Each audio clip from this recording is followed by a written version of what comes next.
ఈ పితృపక్షం పెద్దల రోజుల్లో వచ్చే అమావాస్యను పెద్దల అమావాస్య లేదా మహాలయ అమావాస్య అనే పేరుతో పిలుస్తారు.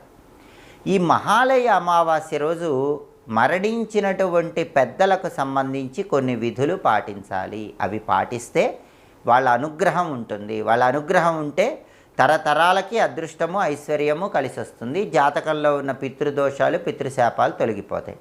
ఆ విధి విధానం ఏంటంటే, మీ ఇంట్లో పెద్దలు ఎవరైతే మరణించి ఉంటారో ఆ మరణించిన పెద్దల ఫోటోలు మీ ఇంట్లో దక్షిణ దిక్కులో ఉంచండి.